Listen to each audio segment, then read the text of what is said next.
Hey guys, I'm here in Iceland in this beautiful valley called Thorsmork.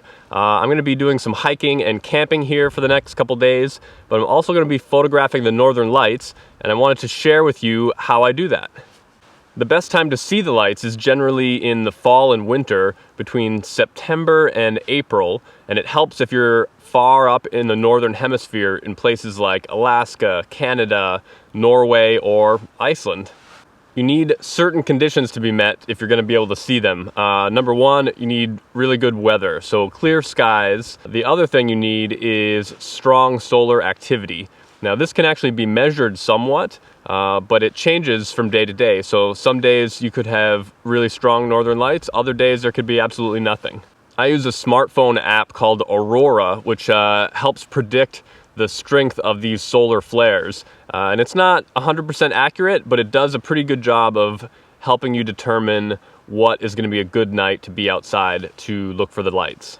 Another important factor is your location. You want to be somewhere with a clear view north. You want to be outside at night for a long period of time as well. Not just 1 hour, I'm saying 2 to 4 hours or all night if you're really dedicated. Because the lights come and go, so if you're not out there for long enough, you may not see them.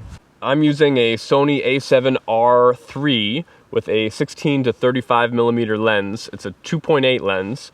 Now this is kind of a fancy camera, but you don't need a camera this nice to get photos of the northern lights. It helps because the sensor on this camera is really large, so it's really good for low light photography, but you can use something like this. This is a Sony RX100. The basic requirements, you need a tripod and you need to know the proper settings to manually control your camera. For lenses, you want something with an aperture of at least f2.8. You can shoot it with f4 as well. I've done that before. That fast lens helps capture as much light as possible into your camera. Something else you may want is a shutter release. What this does is it allows me to plug it into my camera, and then I can sit back in my chair here, take photos with the button, so I don't have to be crouched up behind this thing, especially if you're going to be sitting out here for hours. The other thing I like to do is you can put this in your pockets and stay warm. You're also going to want some cold weather gear, because if you're going to be out all night in the northern hemisphere in the winter, it's going to be cold. So usually I bring gloves, I bring a winter hat for sure, a warm jacket, heat warmers for your hands. I put these in my pockets, so when I'm not shooting I can keep my hands nice and toasty, and probably a little alcohol to make it through the night.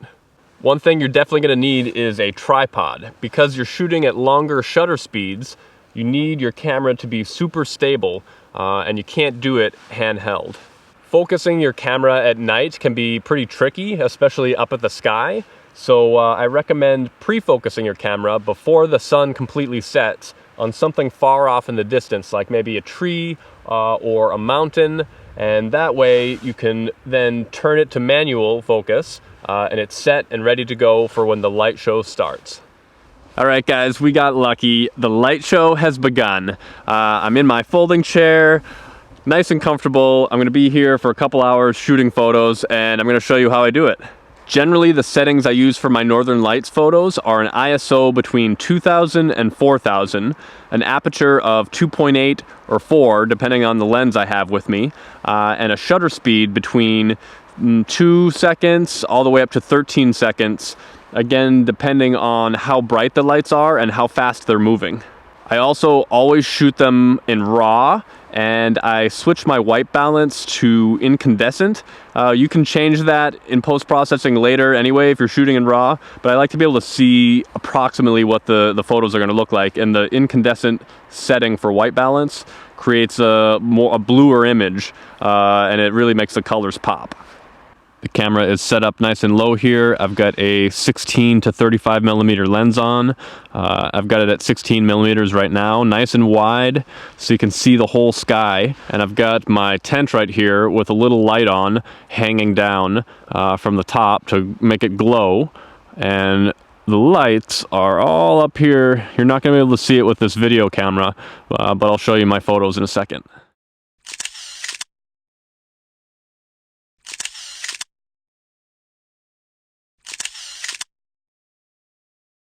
It's hard to tell on the little screen here, but this shot was ISO 2500, shot at f2.8 and a 4-second exposure. When deciding how long to keep the shutter open, it really depends on how fast the lights are moving and how bright they are. If you use an exposure that's too long, it's going to make the whole sky green, and you're not going to be able to see the individual kind of rays of light from the aurora. Now that I'm back in front of my computer, I'm going to show you some of the post-processing techniques I use for editing my Northern Lights photos. While there are a million different ways to edit Northern Lights photos, this is how I do it. We're going to take this raw, unedited image and turn it into this one. Because adjusting the exposure, contrast, texture, and white balance of your Aurora images can really make them stand out. So the first thing I'm going to do is remove the lens chromatic abrasions and enable the lens profile corrections as well. Next, I'm going to increase the color temperature a bit to make it a little warmer and not as blue as it was originally shot. Then it's on to exposure. I'm going to brighten the whole image. Maybe a stop and a half. I'm going to increase the contrast a bit and decrease the highlights, so the highlights in the aurora themselves aren't so blown out. Then on to shadows, which I'll increase to bring out the shadows in the landscape, the darker areas of the landscape. And decrease the white point a bit and increase the black point. Again, this is to bring out the darker colors in the landscape.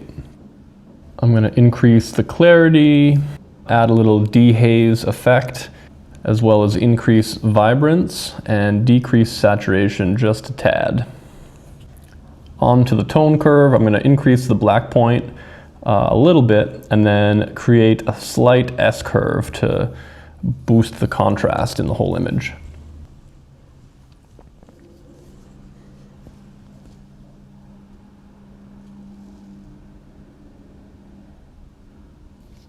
You can see the difference when I turn it on and off.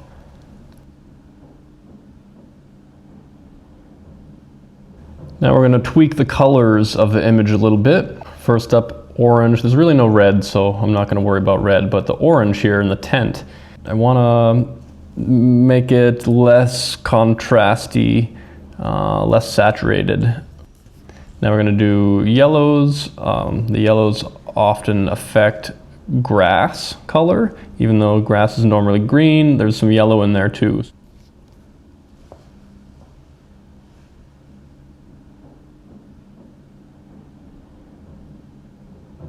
And now onto the green. I'm going to adjust the hue of the green channel as well as desaturate the green. We're going to do the same with the aqua channel, and this is going to affect the tone of the lights. So I'm going to change the hue a little bit and desaturate them just a bit as well.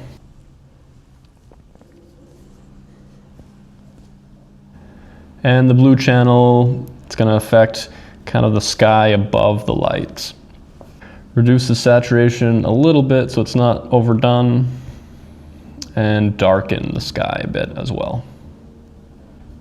Purple and magenta really aren't affected in this image. So we'll move on to sharpening.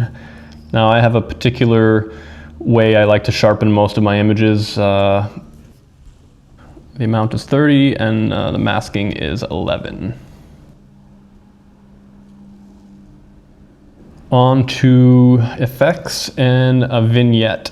And what this is going to do is it's going to draw the viewer's attention into the center of the photo by darkening the edges.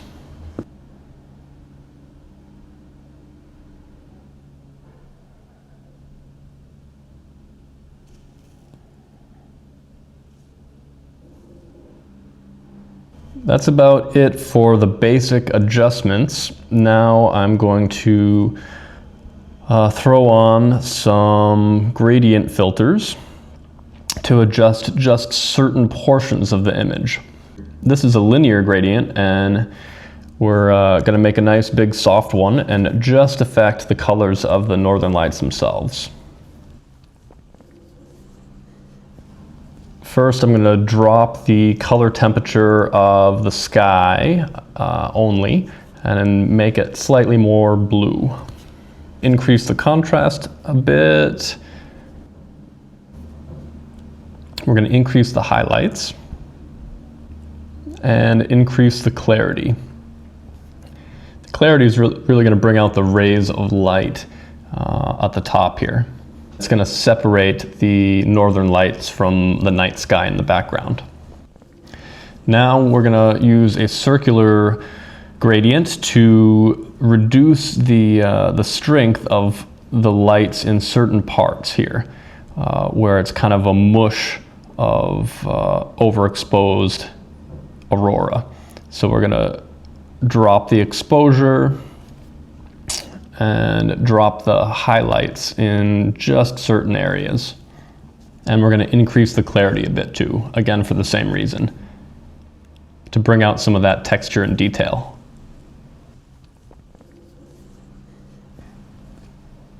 And then one more of much the same. Just adjust the position of it here.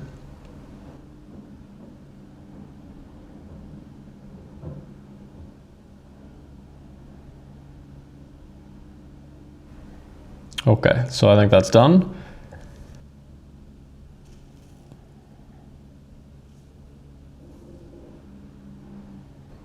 We're going to do one more circular gradient, and this time I'm just going to focus on these individual rays of light at the top. What I'm trying to do here is to bring out the texture and detail of these individual light rays. So we're going to increase their exposure a tad and boost the clarity just for this region.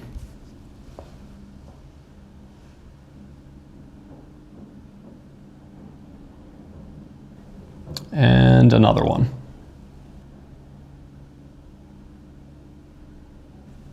If at any time I'm moving through this editing process too fast, you can actually slow down the video and see it a bit slower.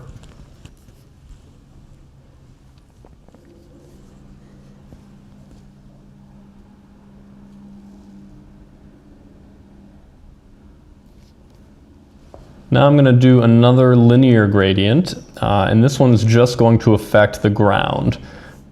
I want to bring out some of those shadows and dark spots in the ground here. I think I took out too much green earlier, so I'm going to bring some of that back in the grass here.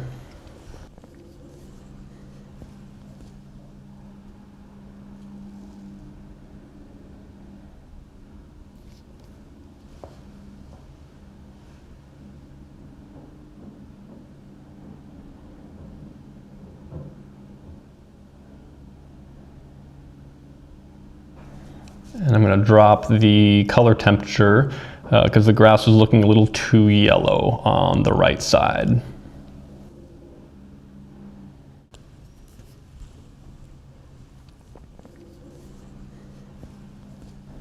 Now if we zoom in, you'll see kind of like kind of a brighter haze at the very top of the tent.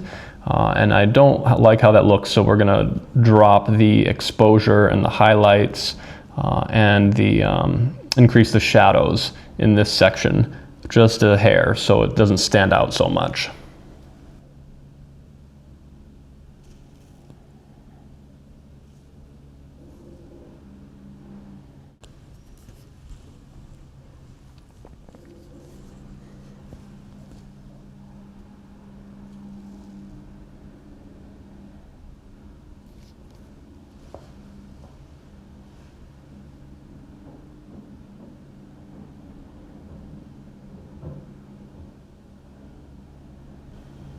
And I think that's about it for Lightroom. I'll show you before and after. It's quite a big difference.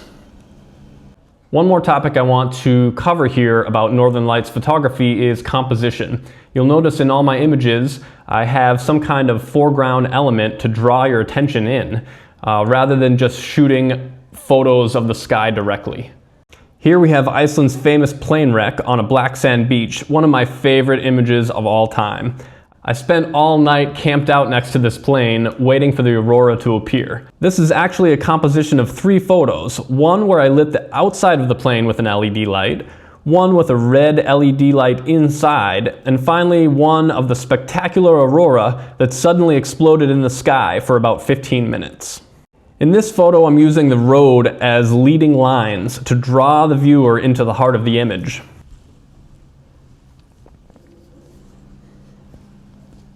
In this one, I grabbed my headlamp and did some light painting with a nice long shutter speed.